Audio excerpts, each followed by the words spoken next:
పరిశుద్ధ లేఖన భాగము నుండి యోహాను రాసిన సువార్త, యోహాను సువార్త 11వ అధ్యాయము 35వ వచనమును చూసినట్లయితే, యేసు కన్నీళ్లు విడిచెను కాబట్టి యూదులు అతనిని ఏలాగు ప్రేమించెనో చూడుడని చెప్పుకొనిరి.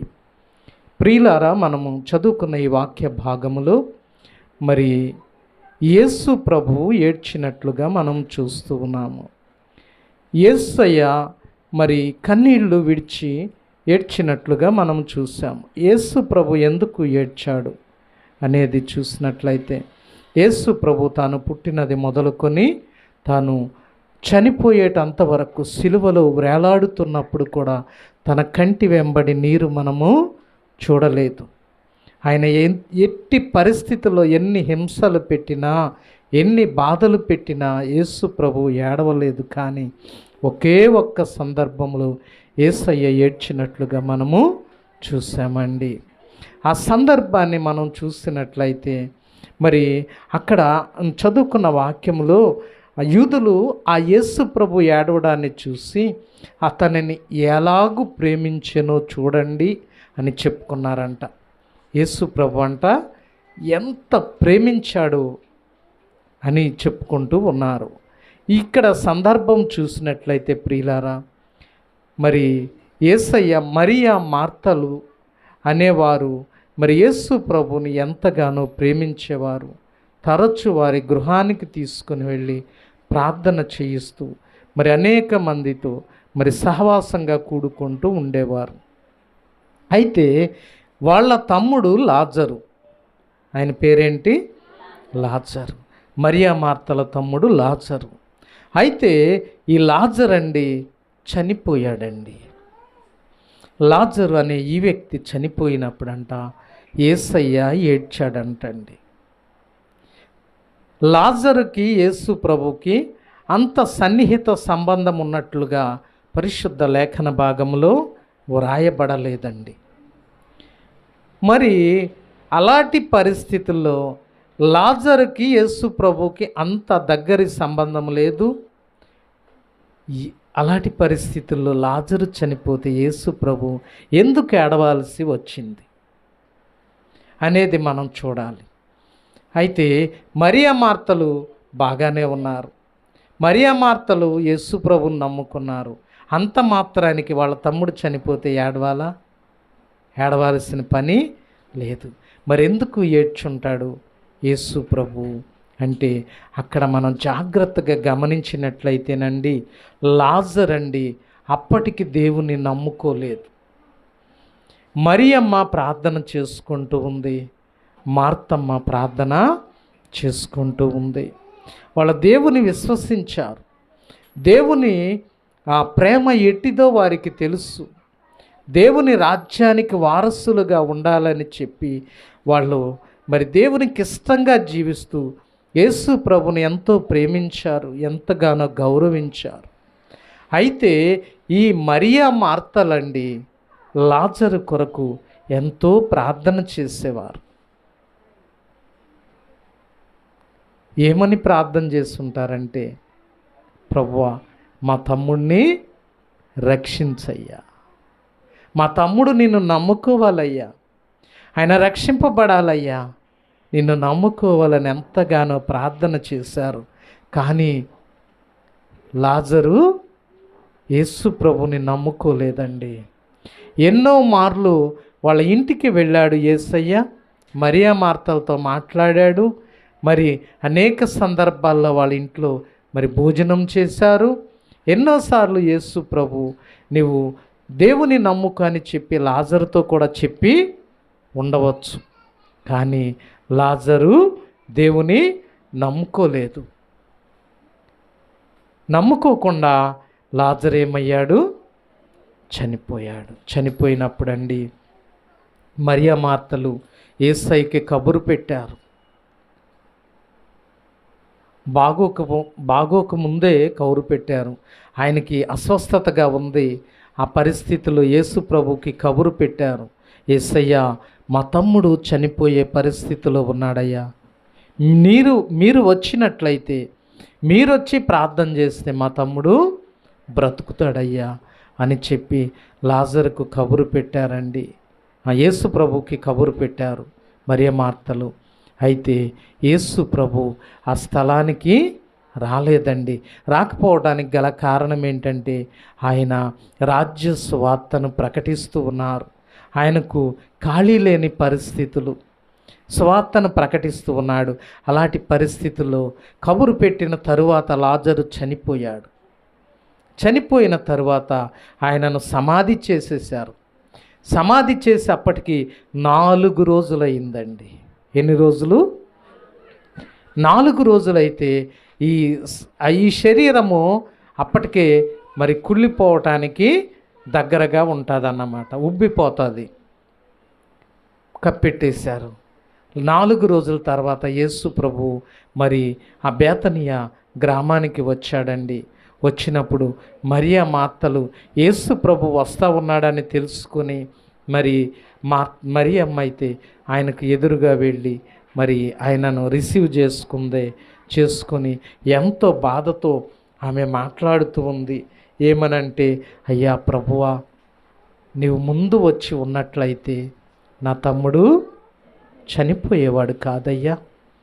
మీరు ముందు వచ్చి ఉన్నట్లయితే నా తమ్ముడు బ్రతికేవాడయ్యా అని చెప్పి ఏడుస్తూ ఉంది. అప్పుడు యేసు ప్రభు అంటాడు, అమ్మా ఎందుకు ఏడుస్తున్నావు? నీవు నమ్మినట్లయితే దేవుని మహిమను చూస్తావు.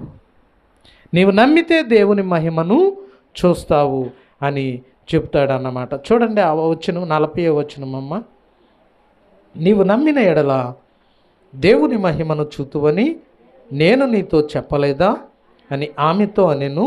అంతట వారు ఆ రాయి తీసివేసిరి. యేసు కన్నులు పైకెత్తి, తండ్రి, నీవు నా మనవి వినినందున నీకు కృతజ్ఞతాస్తుతులు చెల్లించుచున్నాను. అక్కడ ఆగుదాం. యేసు ప్రభు ఆ సమాధి దగ్గరకు వెళ్ళాడు. త్వరగా వెళ్ళిన తరువాత మరి మార్తలు వాళ్ళిద్దరు కూడా వాళ్ళ హృదయంలో వేదనను తెలియచేస్తూ ఉన్నారు. ప్రభువా, మీరు ముందుగా వచ్చినట్లయితే మా తమ్ముడు చనిపోయేవాడు కాదయ్యా, బ్రతికి ఉండేవాడని చెప్తూ ఉన్నాడు. చెప్తూ ఉన్నప్పుడు యేసుప్రభు అంటాడు, అమ్మా నీవు నమ్మినట్లయితే దేవుని మహిమను చూస్తావు. ఏం కావాలంట మనిషికి? దేవుని కార్యాన్ని మనం చూడాలంటే మనకేం కావాలి? నమ్మకం కావాలి.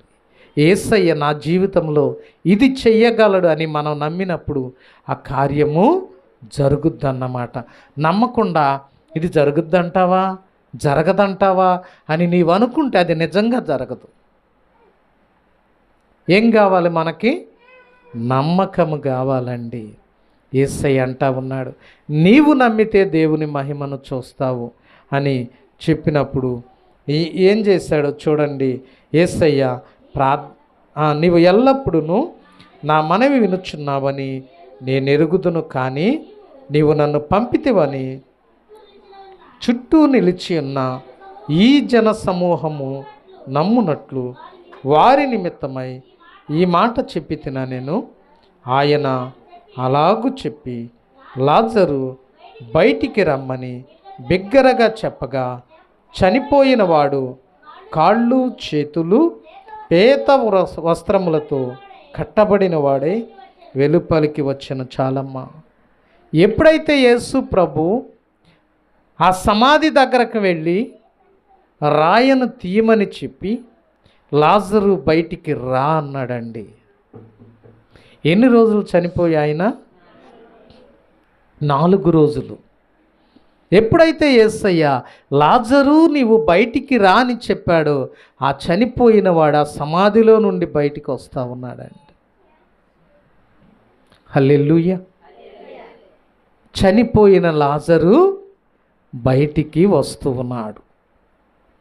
అయితే బయటికి వచ్చేటప్పుడు ఆయన మరి స్వరూపం ఎలా ఉందంటే, కాళ్ళు 44వ వచనంలో కాళ్ళు చేతులు ప్రేత వస్త్రములతో కట్టబడిన వాడై వెలుపలికి వచ్చెను. ఏ వస్త్రాలంట? ప్రేత వస్త్రాలు. ప్రేతలు అంటే చనిపోయినటువంటి వారు. చనిపోయిన వస్త్రాల చేత కాళ్ళు చేతులు చుట్టేశారన్నమాట. చనిపోయిన వాడికి ఏం చేశారు? కాళ్ళు చేతులు చుట్టేశారు ఆ వస్త్రముతో. వాటితోనే బయటకు వచ్చాడంటండి. చూడండి, మరి చనిపోయిన వారికి వస్త్రాన్ని చుడతారండి సమాధి చేసే ముందు. అయితే ఆ వస్త్రంతో ఎలా రాగలిగి ఉంటాడు లాజరు? వచ్చాడు, బయటికి వచ్చాడు. ఆ ప్రేత వస్త్రాలతోనే బయటికి వచ్చినప్పుడు ఏం చేశారంటే యేసు ప్రభు చెప్తున్నాడు ఆ మాట. అంతటా యేసు మీరు అతని కట్లు విప్పి పోనీయుడని వారితో చెప్పాను. కాబట్టి మరియ యొద్దకు వచ్చి ఆయన చేసిన కార్యమును చూసిన యూదుల్లో అనేకులు ఆయన యందు విశ్వాసం ఉంచారు. ఇప్పుడు లాజరు బయటికి రాగానేనండి ఏమంటున్నాడు యేసయ్య? ఆ కట్లు విప్పండి. ఏం విప్పాలంట? కట్లు విప్పాలంట. కట్లు విప్పాలి. ఆ కట్లు విప్పండి అని చెప్పినప్పుడండి ఆ కట్లు విప్పేశారు. విప్పేసినప్పుడు లాజరు మామూలుగా బయటికి వచ్చాడు. మరి చనిపోయి బయటకు వచ్చిన వాడికి ఏం చేస్తారు? ఇంటికి తీసుకెళ్ళి స్నానం చేయించి మంచి బట్టలు వేసి అన్నీ చేస్తారు కదా. అయితే ఇక్కడ మరి యేసు ప్రభు ఏడవడానికి గల కారణం ఏంటి? ఎంత శక్తి కలిగిన దేవుడు ఏడవాలా? ఆయన బ్రతికించగలడు. బ్రతికించగలిగే శక్తి ఆయనలో ఉంది. లాజరు బయటికి రా అంటే వచ్చాడు. అంత శక్తి కలిగిన దేవుడు ఎందుకు ఏడవాల్సి వచ్చింది? ఏడవటానికి కారణం ఏంటో తెలుసా?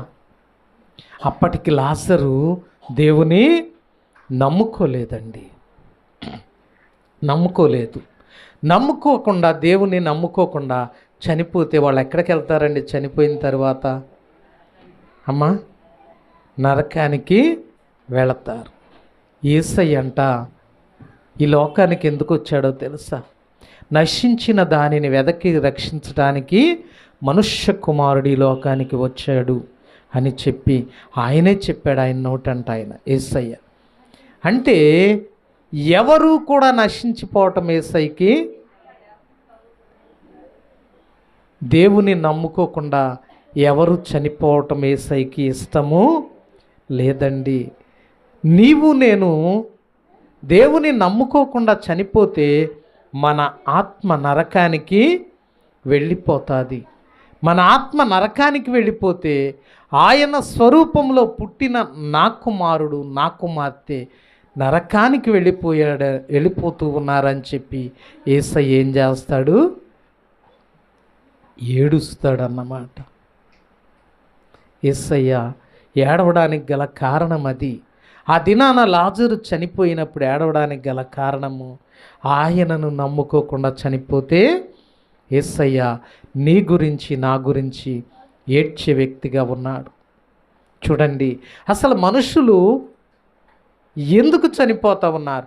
మరి మనం బ్రతికే ఉన్నాముగా, మన విషయంలో యేసయ్య ఏడుస్తూ ఉన్నాడా? మనం బ్రతికే ఉన్నాం కదా, మన విషయంలో యేసయ్య ఏడుస్తున్నాడా? ఏడుస్తున్నాడా? మనం బ్రతుకున్నాం, చనిపోయామా?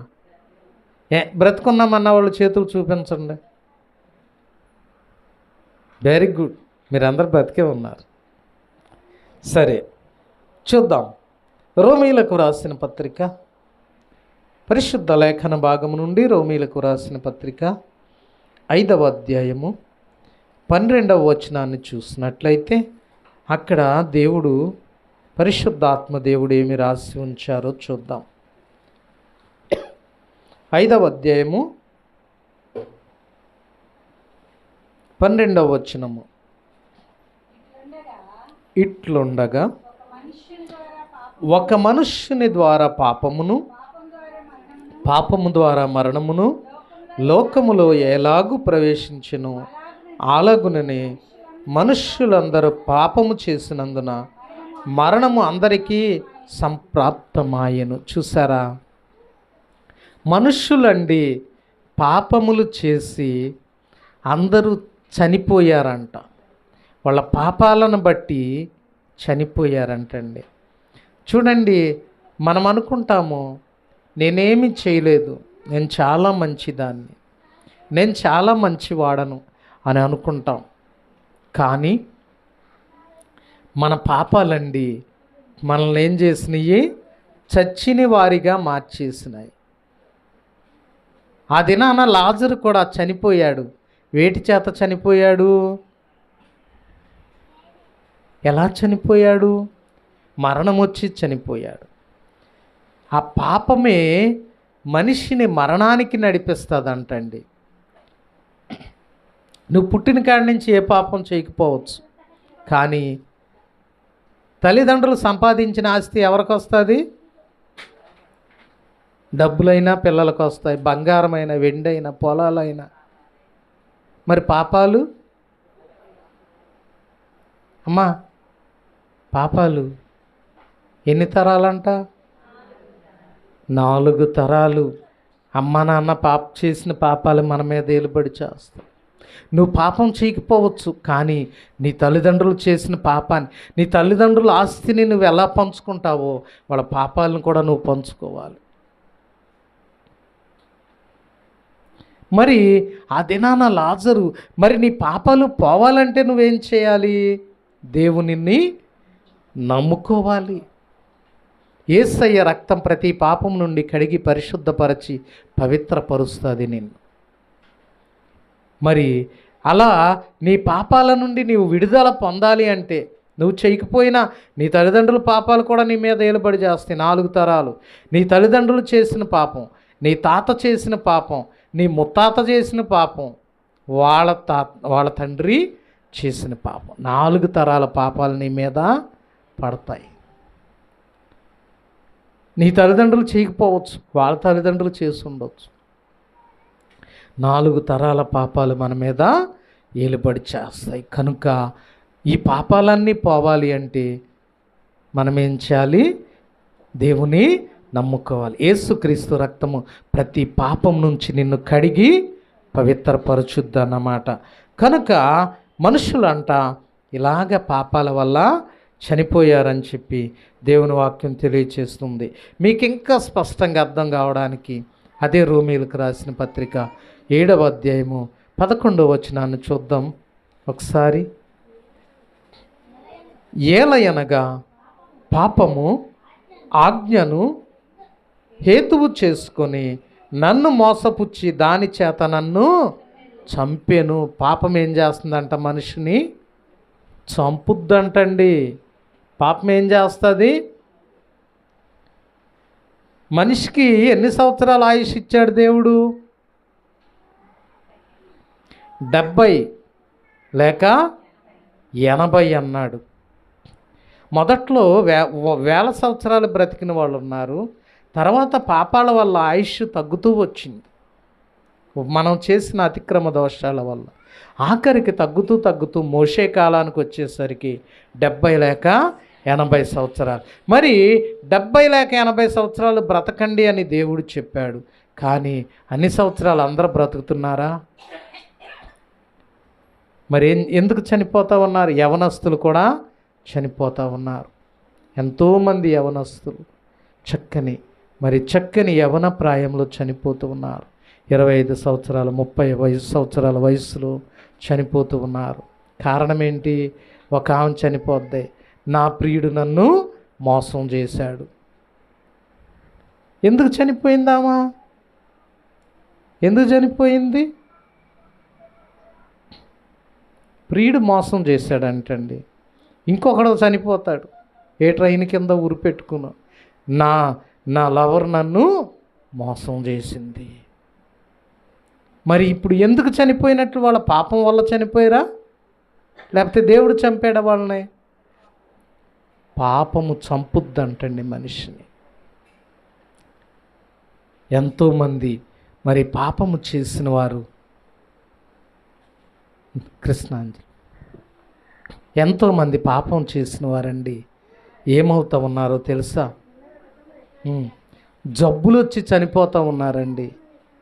అమ్మా, ఎయిడ్స్ అని ఇలాంటి రోగాలు, ఎన్ని భయంకరమైన రోగాలు. మా ఊర్లో ఒక ఆయన చనిపోయాడు, కురుకుడు రోగం అంట. పాపం వల్ల వచ్చిన రోగం. ఎయిడ్స్, ఇలాగ ఎన్నో రకాల వ్యాధులు. పాపం వల్ల మనిషి ఏమవుతున్నాడు? 70-80 సంవత్సరాలు బ్రతకాల్సినాడు 20-25 సంవత్సరాలకి చనిపోతూ ఉన్నారు. కారణం ఏంటి దానికి? పాపము. మరి వీళ్ళు చనిపోతూ దేవుని నమ్ముకోని వాడే పాపం చేస్తాడు. దేవుని నమ్ముకుంటే పాపం చేస్తారా? దేవుని నమ్ముకుంటే? దేవుని భయం ఉంటుంది వాడికి.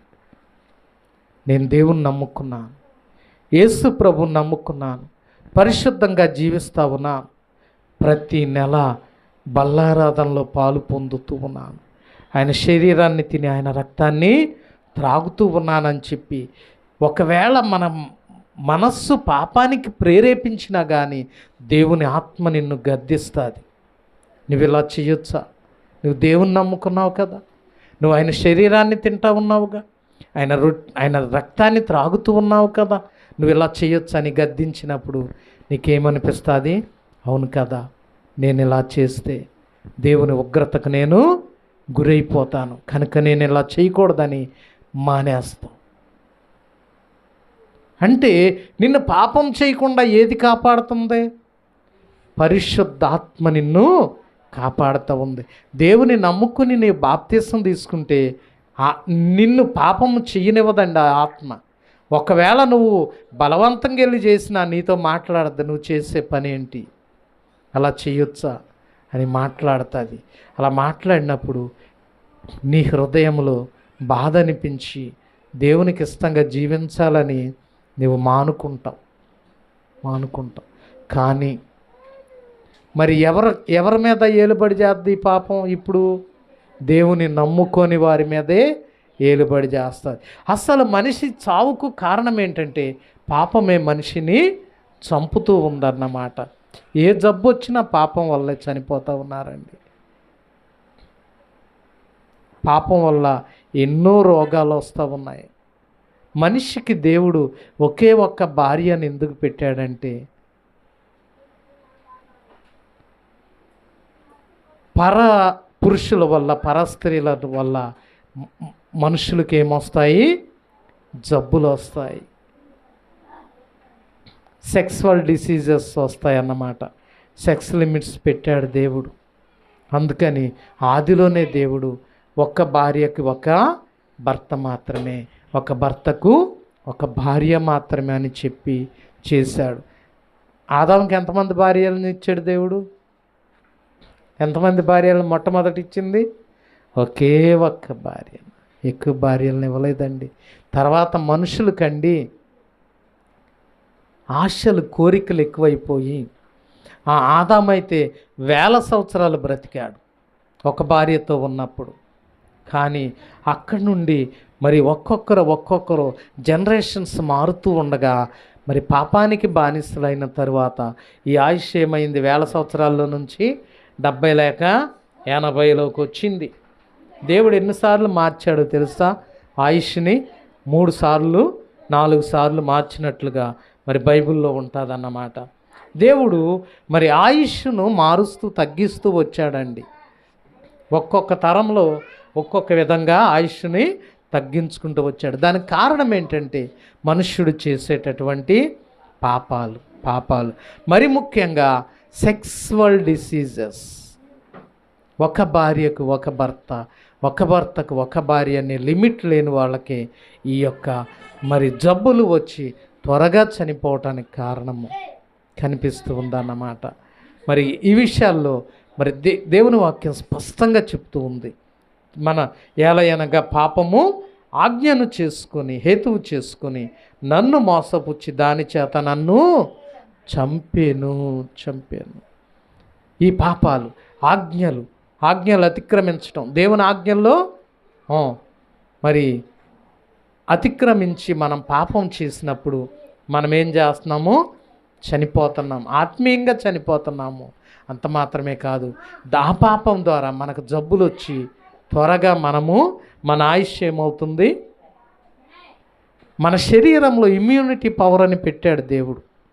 అంటే తెల్ల రక్త కణాలు మరి అవి ఏదైనా జబ్బు వస్తే ఆ తెల్ల రక్త కణాలు ఆ వ్యాధిని కలిగించేటటువంటి క్రిముల మీద ఫైట్ చేసి మరి త్వరగా ఆ జబ్బు తగ్గటానికి మనకి మరి మన శరీరంలో క్రియ జరిగిస్తాయి అన్నమాట. అయితే మరి అంత శక్తి మన శరీరంలో ఉంది.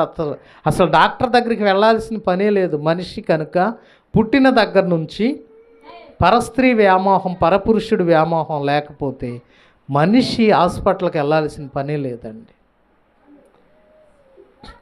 ఆ శక్తి మన శరీరంలోనే పెట్టాడు దేవుడు. అయితే మరి మనుష్యులు పాపం చేయటం వల్ల మన శరీరంలో ఏం తగ్గిపోతుంది? ఇమ్యూనిటీ పవర్ తగ్గిపోతుంది. ఆ సెక్సువల్ డిసీజెస్ అనేక రకాలు ఉన్నాయి. గనేరియా అని, కురుకుడని, ఇలాగా ఎన్నో రకాల HIV అని రకరకాల వ్యాధులు ఆ సెక్స్ వల్ల మనుషులకి సంప్రాప్తిస్తూ ఉన్నాయన్నమాట.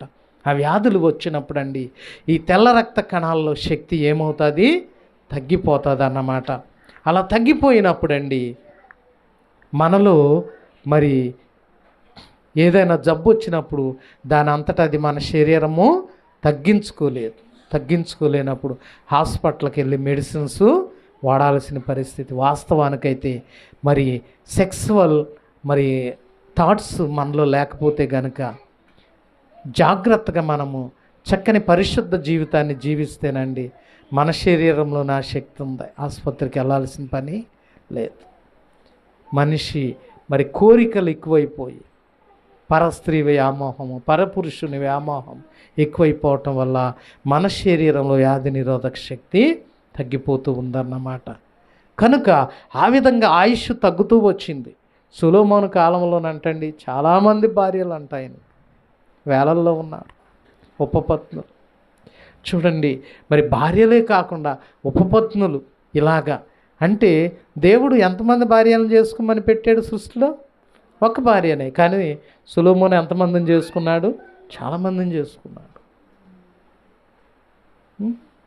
చూడండి ఇలాగా ఇప్పటికీ 2-3 భార్యలను చేసుకునేవారు ఉన్నారు.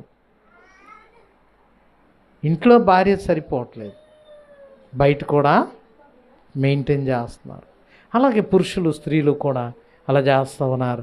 పాపం ఏం చేస్తుంది? మనిషిని రాసిందా? మనిషిని చంపేదేంటి? పాపమే చంపుతుందండి మనిషిని. మన మరి ఓవర్ థాట్స్, ద యాంబిషన్స్ అన్నమాట. మరి మన కోరికలే, మరి అత్యధికమైన కోరికలే మనల్ని చంపుతూ ఉన్నాయి. కనుక ఆ దినాన లాజర్ విషయంలో ఎందుకు ఏడ్చాడంటే దేవుడు, లాజరు దేవుని నమ్ముకోకుండా చనిపోయాడు. చనిపోయిన ఆ ఆత్మ ఎక్కడికి వెళ్ళిపోతుంది? నరకానికి వెళ్తూ ఉంది. కనుక మరి ఆ దినాన లాజరు ఏడ్చాడు. మరి ఈ దినాన మనం చనిపోతే ఏడవడా దేవుడు? లాజరు కొరకే యేసై పుట్టాడా? సర్వలోక పాపాన్ని మోసుకొని పోయే దేవుని గొర్రె పిల్ల ఆయన నీకోసం పుట్టాడు, నా కోసము పుట్టాడు. మరి నీవు నేను మారు మనసు పొందకుండా, బాప్తిసం తీసుకోకుండా మనం చనిపోతే ఎక్కడికి వెళ్తాం?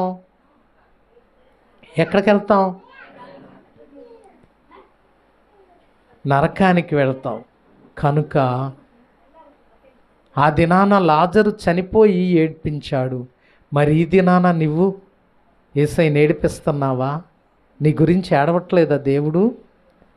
అమ్మా, నీలో ఎలాంటి పాపాలు నువ్వు దాచుకున్నావో, ఒకవేళ ఆ పాపాలని నువ్వు విడిచిపెట్టలేకపోతే గనుక, నీవింకా దేవుని నమ్ముకుని రక్షింపబడపోతే, మారు మనసు పొందకపోతే, బాప్తిసం తీసుకోపోతే ఆ దినాన ఏడవటమే కాదు, దేవుడు నీ కొరకు ఈరోజు కూడా ఏడుస్తూనే ఉన్నాడు. అయ్యో నా కుమార్తె చనిపోతే నరకానికి వెళ్ళిపోతుంది. కనుక ఈమె రక్షింపబడాలని చెప్పి నీ కోసం నా కోసం కూడా దేవుడు ఏం చేస్తున్నాడు? ఏడుస్తూ ఉన్నాడు. మరి మారు మనస్సు పొంది బాప్తిసం తీసుకుంటే సరే. మరి బాప్తిసం తీసుకున్న వాళ్ళు ఎంతమంది ఉన్నారు ఇంకా? మరి మీ అందరి కోసం దేవుడు ఏడుస్తూ ఉన్నాడు. ఆ దినాన లాజరు దేవుని నమ్ముకోలేదు కాబట్టి ఏడవాల్సి వచ్చింది. ఏడ్చాడు. మరలా ఏం చేశాడు? లాజర్నే బ్రతికించాడు. అందుకే ఈ దినాన యేసు ప్రభువా నిన్ను బ్రతికించాలని చూస్తూ ఉన్నాడు. అందుకనే నిన్నేం చేస్తున్నాడంటే ఎన్ని జబ్బులు వచ్చినా, ఎన్ని అపాయాలు వచ్చినా నిన్నేం చేస్తున్నాడు? ఇంకా బ్రతికిస్తున్నాడు. నీ ఆయుష్ను పొడిగిస్తూ ఉన్నాడు. ఇదిగో నా కుమార్తె ఇప్పుడైనా రక్షింపబడతాదేమో, ఇప్పుడైనా బాప్తీసం పొందుద్దేమో, ఇదిగో నా కుమారుడు ఇప్పుడైనా బాప్తీసం పొందుకుంటాడేమో అని చెప్పి ఇంకా నీ ఆయుష్ను పొడిగిస్తుంది. ఎందుకు పొడిగిస్తున్నాడు? నీవు మారు మనస్సు పొందాలని, బాప్తీసం తీసుకోవాలని చెప్పి, ఆయన కుమార్తెగా, ఆయన కుమారునిగా మార్చబడాలని చెప్పి యేసయ్య నీకోసం ఆయన నిన్ను బ్రతికిస్తూ ఉన్నాడు, నీ ఆయుష్ను పొడిగిస్తూ ఉన్నాడు. ప్రియమైన వాక్యాన్ని వింటున్న దేవుని బిడ్డ, ఇప్పుడైనా నీవు మార్పు చెందుతావా? దేవుని నమ్ముకుంటావా? బాప్తిస్వం తీసుకుంటావా? బాప్తిస్వం తీసుకుంటే నువ్వు చనిపోయినా ఎక్కడికి వెళ్తావు?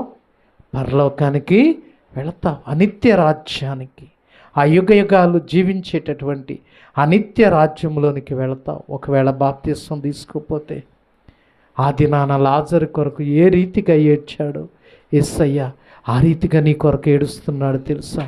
నా కుమార్తె, ఇంకా నీవు నమ్ముకోవా అమ్మా? ఎంతకాలము నీ ఆయుష్ పొడిగిస్తూ ఉన్నాను, ఎన్ని అపాయాల నుంచి నిన్ను విడిపిస్తూ ఉన్నానమ్మా. అమ్మా, నీ కొరకు నా ప్రాణం పెట్టానే, నా రక్తాన్ని కార్చానే, నీ కొరకు నేను మరణించానే, ఇంకా నీ హృదయం కరగలేదా? ఇప్పుడైనా నీవు నమ్ముకోవని చెప్పి ఆ పరిశుద్ధాత్మ దేవుడు, ఆ ప్రభు అయిన యేసుక్రీస్తు నీ కొరకు ఏడుస్తూ ఉన్నాడు. ఆ దేవుని ఇంకా ఏడ్పిస్తావా? ఇప్పుడైనా నీవు దేవుని కొరకు మరి ఆ యొక్క రక్షణ బాప్తిస్మాన్ని తీసుకోవటానికి ఇష్టపడతావా? మరి చనిపోయిన స్థితిలోనే నీవు ఉంటావా? బ్రతికిన స్థితిలో నీవు ఉంటావా? చనిపోయిన స్థితి నుండి లాజర్ని ఏం చేశాడు? బ్రతికించిన తర్వాత లాజర్ ఏం చేశాడో తెలుసా? యేసయ్యతో కలిసి జీవించాడండి. యేసయ్యతో కలిసి జీవించాడు. అలా నీవు నేను చనిపోకూడదనే మన కొరకు ఎవరు చనిపోయారు? యేసయ్యే చనిపోయాడు. అది నాన్న లాజర్లా నీవు చనిపోకూడదని చెప్పి ఆయన నీ కొరకు చనిపోయాడు. ఎందుకో తెలుసా? ఆ యొక్క పరిస్థితిని నీవు చూసైనా నీవు మారు మనసు పొందుతావని. అందుకే నీ కొరకు అన్ని కొరడా దెబ్బలు తిన్నాడమ్మా. అందుకే ముళ్ళ కిరీటాన్ని భరించాడు. అందుకే తన రక్తాన్ని ఆఖరి బొట్టు వరకు సిందించాడు. ఎందుకో తెలుసా? నీవు బ్రతికించబడాలని, నీవు రక్షింపబడాలని, నీవు జీవించాలని, ఆ చనిపోయిన స్థితిలో నీవు ఉండకూడదని యేసయ్య నీ కొరకు మరణించాడు. మరి ఆయన సిలువ వైపు నీవు చూస్తావా? ఆయన సిలువ వైపు చూద్దాం. ఆ యొక్క కల్వరి గిరిలో వేలాడుతున్న యేసయ్య వైపు చూద్దాం. అందరు కన్నులు మూసుకోండి. మీ కన్నులలో నా యేసు స్వరూపం మాత్రమే కనిపించాలి. ఆ సిలువలో వేలాడుతున్న యేసయ్య వైపు చూడు తల్లి. ఆ సిలువలో వేలాడుతున్న యేసయ్య వైపు చూడు. ప్రభువా, అయ్యా, చనిపోయిన లాజరు కొరకు నీవేడ్చావయ్యా. నేను కూడా అదే స్థితిలో ఉన్నానయ్యా. నా పాపముల చేత, దోషముల చేత నేను చచ్చిన దాని వలె ఉన్నానయ్యా. అయ్యా, నా కొరకు నీవేడుస్తూ ఉన్నావు ప్రభువా. అయ్యా, నేను కూడా ప్రభువా ఆ లాజరును ఏ రీతిగా బ్రతికించావో ఆ రీతిగా నేను బ్రతకాలి అంటే ఆ యొక్క మరి బాప్తిస్మం తీసుకోవాలని చెప్పి నీ వాక్యము తెలియచేస్తూ ఉంది ప్రభువా. నేను కూడా ఆ బాప్తిస్మం తీసుకోవడానికి, నీ నిత్య రాజ్యానికి వారసునిగా అవడానికి సహాయం చేయి ప్రభువా. నన్ను బ్రతికించు దేవా. నన్ను బ్రతికించడం కొరకు నా కొరకు సిలువలో మరణించావు తండ్రి. నాకు మారుగా నీవు మరణించిన దేవా, నీ వందనాలు ప్రభువా. అయ్యా, నీ కొరకు నేను జీవించటానికి సహాయం చేయి ప్రభు అని చెప్పి మరి ప్రార్థన చేసుకుందాం. ఎవరికి వారే ప్రార్థన చేసుకోండి. ప్రభువా, నా కొరకు ఏడ్చావయ్యా, నా కొరకు ఏడుస్తూ ఉన్నావయ్యా,